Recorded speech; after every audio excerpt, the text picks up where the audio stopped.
¿qué tal? Feliz día para todos ustedes. Para nosotros es un honor y un gran privilegio poder acompañarlos en nuestro primer podcast. Así es. Y esta es nuestra primera temporada que sé que les va a encantar porque venimos con temas súper prácticos y sencillos para que lo puedas aplicar en tu día a día. Mi nombre es Virianis de la Cruz y hoy estoy acompañada con mi esposo. Mi nombre es Eliezer de la Cruz y de verdad que para nosotros es un gran privilegio poder compartir con ustedes parte de lo que Dios ha hecho en nuestra vida. Y justamente como dice Viriani, hoy nos gustaría compartir nuestro primer tema y nos gustaría hablarles acerca de los 4 tipos de terrenos que habla la palabra de Dios donde la semilla se siembra. Y a través de esos 4 terrenos vamos a identificar qué terrenos somos nosotros para que la semilla pueda dar el fruto. Así es. Ese texto bíblico que es muy interesante y lo más seguro alguna vez lo has escuchado mencionar, lo vamos a leer el día de hoy y dice así, Mateo capítulo 13, versículo 3. Un sembrador salió a sembrar. Mientras iba esparciendo las semillas, una parte cayó junto al camino.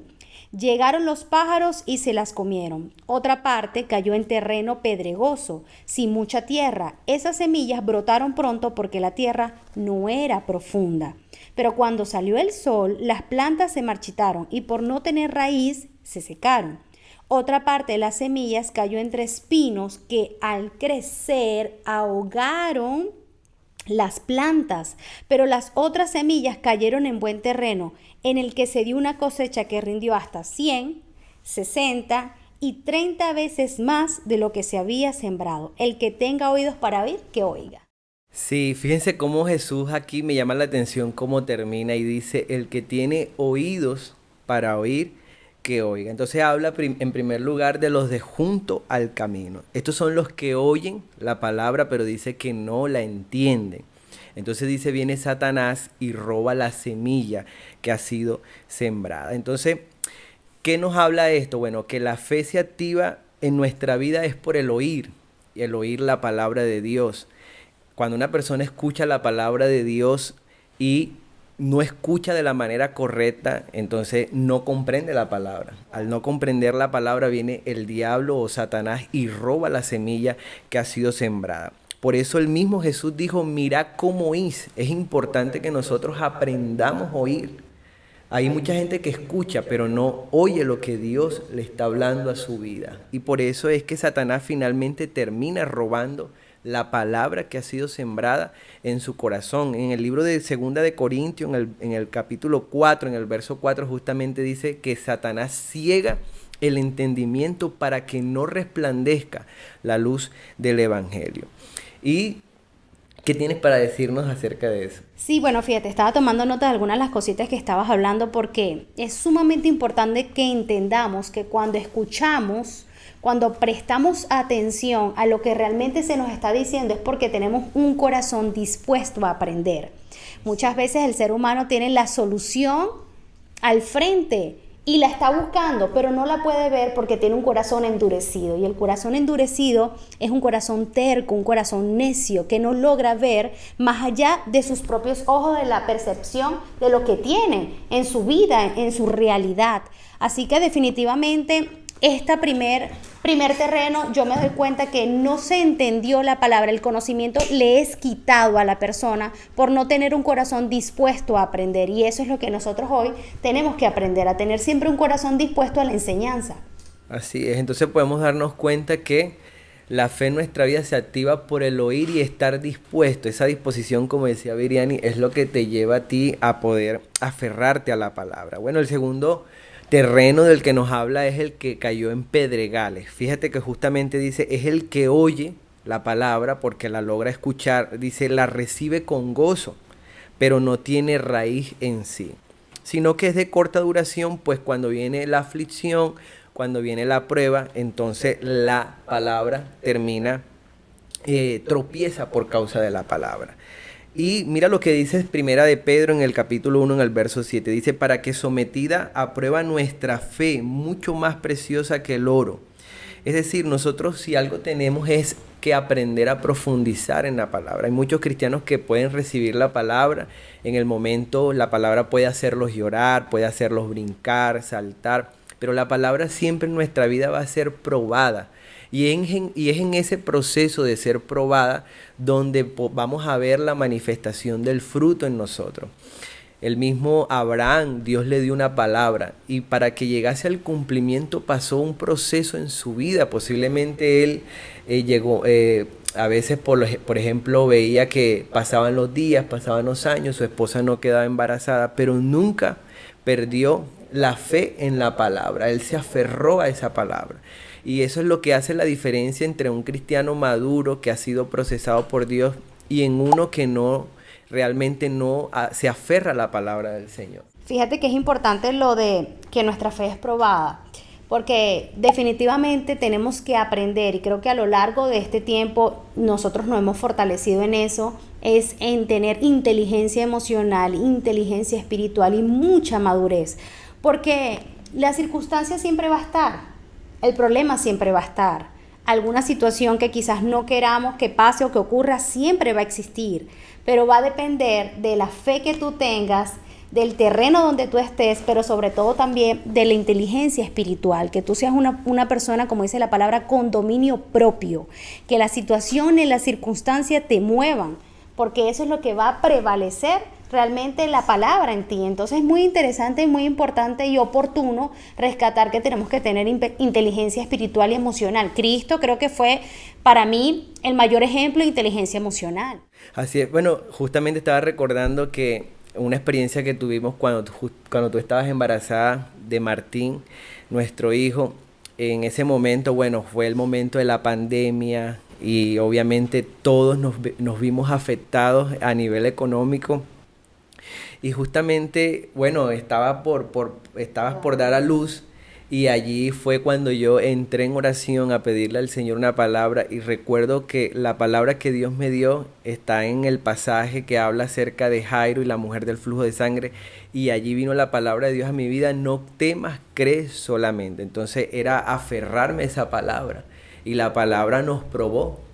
En el momento me hizo llorar, me sacó lágrimas en medio de la oración, pero había una realidad y era que necesitábamos cubrir un gasto importante, ¿no? Pero fue allí creerle al Señor y como decías tú, esa inteligencia espiritual también es que nosotros aprendamos. Dios te da una palabra, pero también nosotros caminar en fe, a tomar acciones y eso fue lo que hicimos y comenzamos a hacer, recuerdo yo, tapabocas y de verdad que Dios nos bendijo tremendamente con eso y pudimos cubrir todas nuestras necesidades en ese proceso. Entonces la palabra siempre va a ser probada. Dios te da la palabra, pero la palabra va a ser probada para que pueda dar el fruto, ¿verdad? Y como dice Pedro, sea mucho más preciosa que el oro. Ese es el resultado. Así es, cuéntame del tercer terreno. El tercer terreno que nos habla aquí Jesús son aquellos que son sembrados entre espinos. Este es el que oye la palabra, pero el afán de este siglo y el engaño de las riquezas dice que ahogan la palabra y se hace infructuosa. Justamente investigando acerca de la palabra afán, dice que en griego significa merinao, que viene de la palabra merizo. Esto habla que está dividido en parte. En otras palabras, tiene su mente en tantas situaciones que la persona termina generando ansiedad. Y la ansiedad es ese estado de aceleración en el que estamos, en donde nos hacemos tantas películas en nuestra cabeza. Y muchas de esas cosas que nos planteamos en nuestra cabeza, que están ocurriendo en nuestra mente, nunca se hacen realidad. Y tantas situaciones planteadas en nuestra cabeza también nos roban el enfoque, nuestra fuerza y la persona pareciera que se paraliza.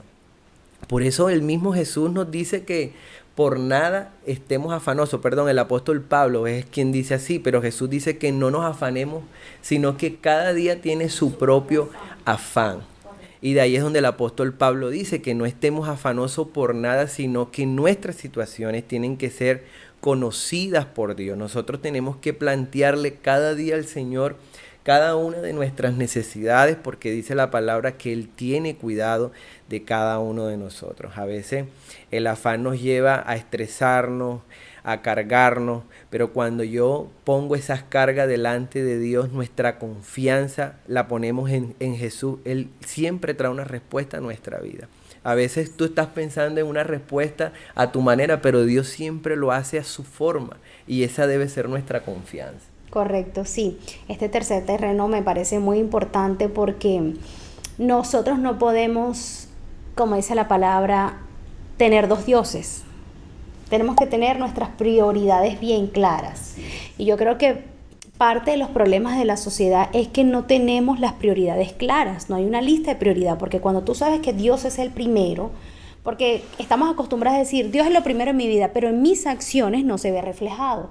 Entonces es importante que yo sepa cuál es mi prioridad y de allí saber quién me llamó, para quién yo estoy aquí, cuál es mi propósito en esta tierra por mi prioridad, y yo dedico mis días y hago mi lista debido a mi prioridad. Así que este tema del afán es importante, porque ¿quién no se afana en algún momento de su vida? Cualquiera. Yo me he afanado, yo he tenido afán en algún momento de mi vida. El problema no es tener afán en algún momento de tu vida, el problema es vivir en el afán todos los días de tu vida, porque ahí pierdes el enfoque y lo que realmente Jesús quiere hacer en ti, tú lo frenas, porque tu Dios es el afán, tu Dios son otras cosas, que la prioridad realmente no es el Señor. Y fíjate que dice que el engaño de las riquezas ahogan, el afán y el engaño de la riqueza ahogan la palabra y se hace infructuosa. O sea, la palabra tiene el potencial para dar fruto en nuestra vida, pero dice que el afán y las riquezas terminan ahogando. Ahora, como tú decías, ese afán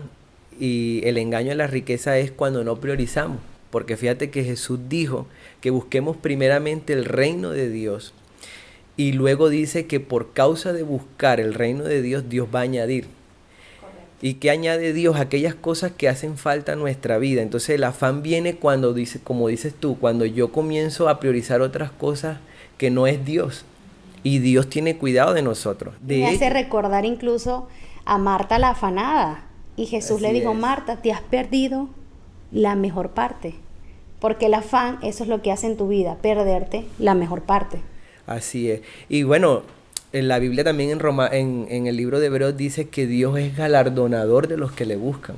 Cuando nosotros buscamos a Dios, siempre Dios tiene una recompensa para sus hijos. Él honra nuestra búsqueda de Él. Por eso es que cuando nos perdemos nuestras prioridades, la palabra puede ahogarse en nosotros. Ahora, vamos al cuarto terreno, ¿no? Este cuarto terreno es la buena tierra, y dice, más el que fue sembrado en buena tierra, este es el que oye la palabra, pero no solamente la escucha, este entiende la palabra y dice que da fruto y produce a 100, a 70, hasta el 100 por uno. Entonces aquí vemos que el que da fruto es aquel que la oye y retiene la palabra.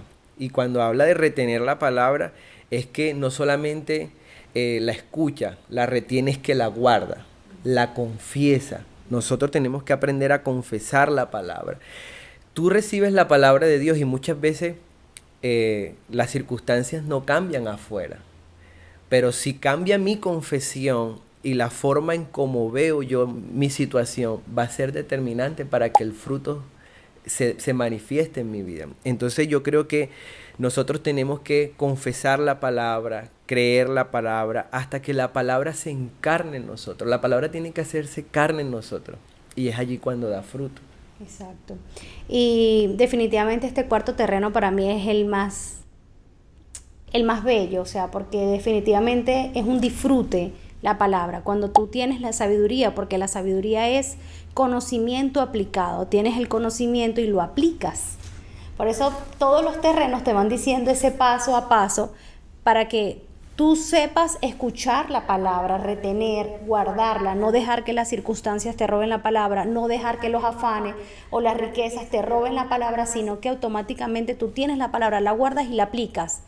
Y eso no va a hacer que tú no tengas problema, o no te va a certificar que ya tú no tengas problema, porque es una gran mentira. Problemas, como comenté, van a existir, pero como tú tienes la fe puesta en el Señor, tus ojos puestos en el Señor, la situación y las realidades van a ser diferentes.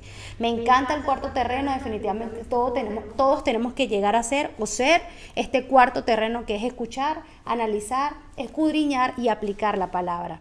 Sí, de hecho el mismo Jesús dijo que escudriñemos la palabra de Dios porque en ella está la vida eterna. También el Salmo 1 nos dice, bendito el hombre.